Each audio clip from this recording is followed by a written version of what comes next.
By any measure, today's song is one of the most famous, most successful songs of all time. I did a little research into the life and times of Bobby Hebb, and he had quite an interesting musical career, so I've included a link to his biography in the description to this video. I encourage you to check it out. As usual, I'm going to show you a nice, easy way to strum through this tune, and a little more advanced way as well. It's going to sound like this. 1, 2, 3, 4. Sunny. Yesterday my life was filled with rain. Sunny, you smiled at me and really eased the pain. Now the dark days are done and the bright days are here. My sunny one, I'm so sincere. Sunny one, so true. I love you.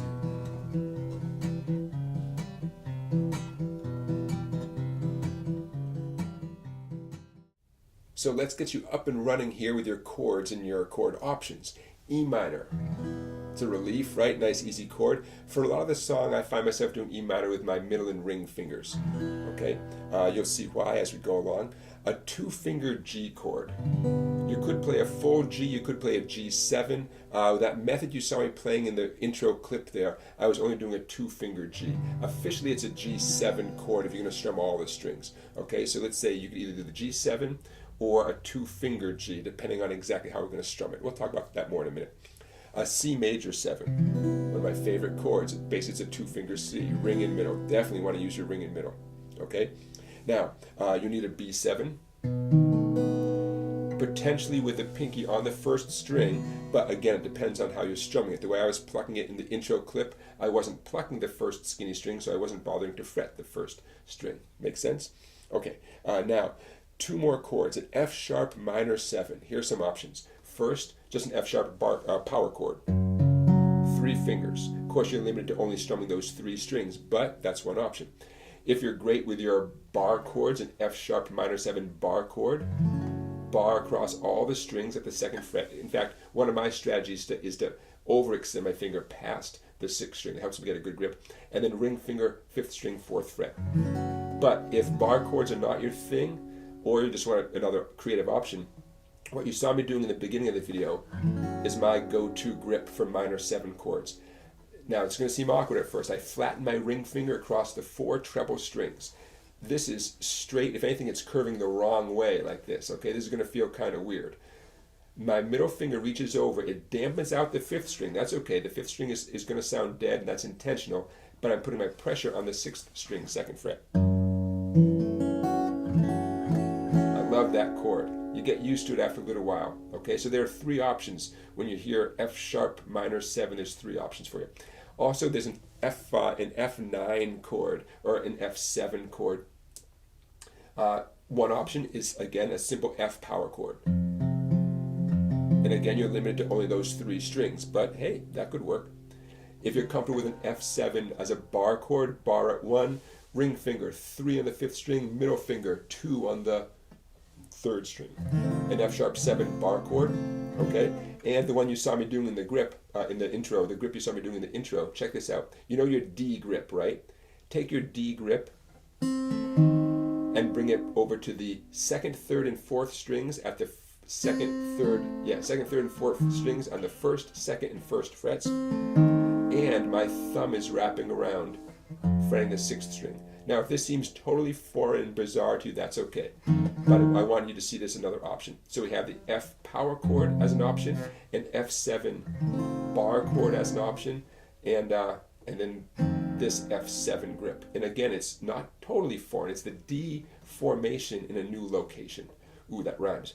And then my middle finger reaching over. Okay? So, whole bunch of left-hand options. Don't let any of this scare you, though, because some of these options are really easy, like those power chords, and they don't sound bad. You know, in the heat of the moment, when you're playing the tune and you're singing or someone sing, it works just fine. And you'll see me do that in the next clip. Okay, so those chord options didn't scare you away, huh? You're still here? Excellent, because I'm going to show you how easy it is to play this song using the simplest chord options and the simplest strumming. Okay, so grab your E minor. Encourage you to do it with your middle and ring, because that's going to make it easier to get to the G7 chord next. Okay, mostly we're going to do 2 strums per chord. So here's the E minor. 1, 2. 2, ready, go. Sunny, G7. Yesterday my life was filled with. Now, 1 F sharp power chord, rain, and then the B7, 1 strum on each. Okay? Now, I'll tell you something that is so wrong but so right. Instead of doing the F sharp power chord once and the B7 once, you could just do the B7 both times. It really doesn't sound that bad. I know I'm probably violating all sorts of laws here. Check out how it sounds if I do what I just said. Sunny, yesterday my life was filled with rain. I mean, it's okay, you know? I'll leave it up to you. No matter what, you repeat that whole sequence again. Sunny, you smile at me and really ease the pain. Again, I stay in the B7 for both times.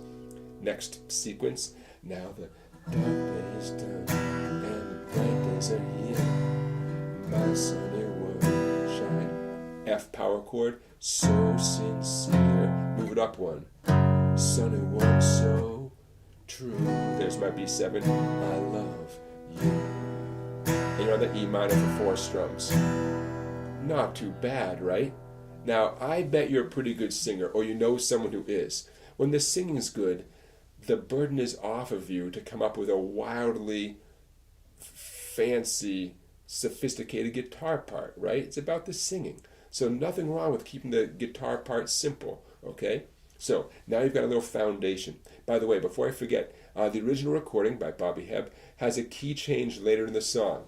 We're not going to worry about that, okay? There's enough on our plate right here. But because he obviously was a creative guy, he did a key change later in the tune. All right, so you've got the foundation. Now let's get into that more advanced sound. I'm going to put my pick away, and let's do it. So in a second, I'm going to show you that right hand bare finger technique you saw me doing at the very beginning of this video. Before I get into that, what I want to point out is, in general, I'm going to be doing the harder versions of the chords over here with my left hand just to do it. But say I was doing the power chord versions instead. You could still use this right hand technique. You just have to sort of move your fingers over and modify it to do just the strings you're fretting, okay? So just to be clear, just because I'm changing the right hand technique doesn't mean you have to do the more difficult chords, okay? I want to be clear about that. Okay, so let's get into it. I'm going to illustrate this with my E minor chord.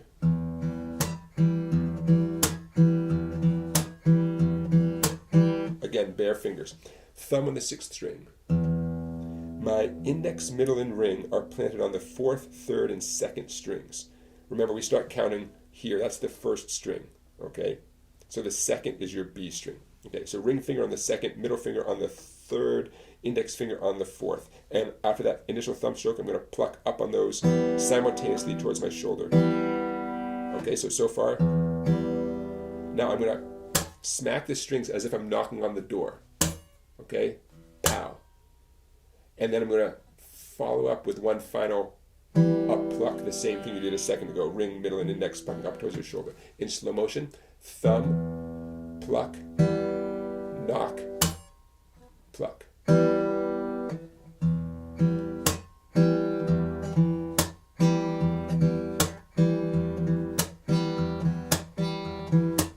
Okay? Kind of weird. For all I know, some of you have already done this, and you're like, oh yeah, I've done that before. But in case you haven't, this is just a neat way to get a nice percussive, but very human sound out of the guitar. I say human because it's your skin, it's your bare flesh, it's your flesh and bone smacking the guitar, okay? And it fits this song really nicely, and I'll tell you what, it fits a lot of other songs as well.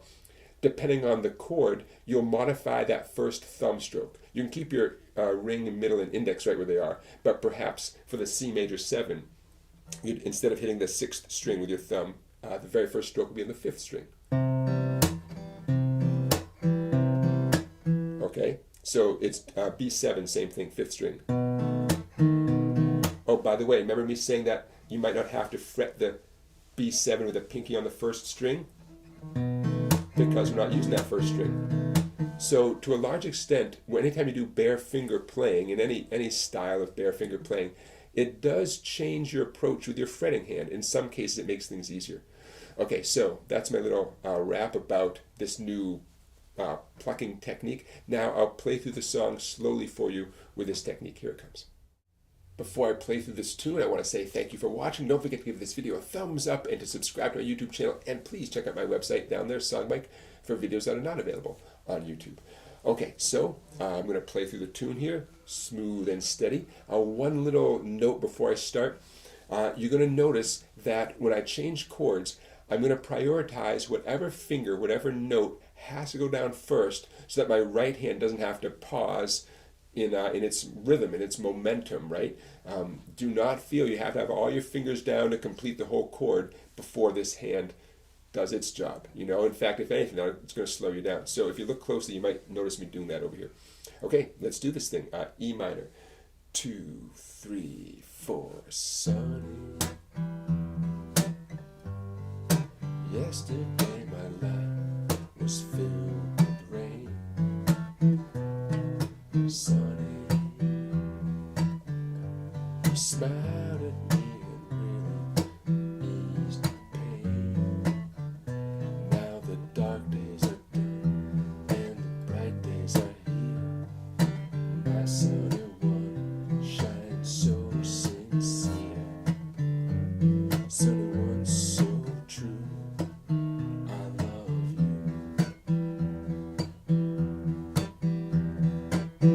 And except for that E minor at the end, we spend an equal amount of time on each one of those chords, right? Boom, chicka, boom, chicka. You could say we do 2 of those patterns on each one of those chords, you know, except for the E minor at the end. Now, in the final clip, I want to show you one last short little thing on what you can do with that E minor at the end to reflect what happens in the song, which is that great James Bond riff.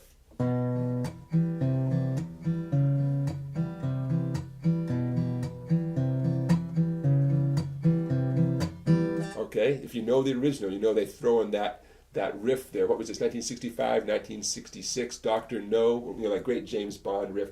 Okay, if you choose to do that, you gotta fret E minor with your index and middle. No matter how you're doing it for the rest of the song, it has to be index and middle here.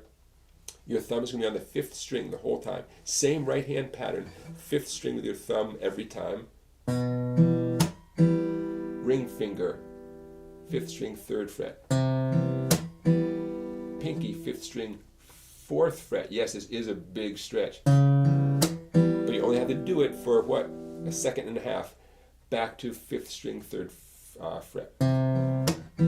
So you have index, ring, pinky, ring, index, ring. Now where you put your thumb is going to either help you or hurt you. My thumb is pointing up towards the ceiling. It's really right opposite, it's right around somewhere in between the 2nd and 3rd frets, you could say, pointing up towards the ceiling. It makes a huge difference, because let's face it, you really got to curl your hand around. All right, just a very cool part of the song, and there's no reason why you and I can't reflect that as guitar players. Okay, everybody, thanks for watching this video. Wonderful song, absolute classic. Thank you, Bobby Hebb. And again, check out the description to this video for a link where you can learn more about his life and times. Very interesting, very musical guy. Okay, everybody, thanks again for watching. I'll see you for another great song tomorrow.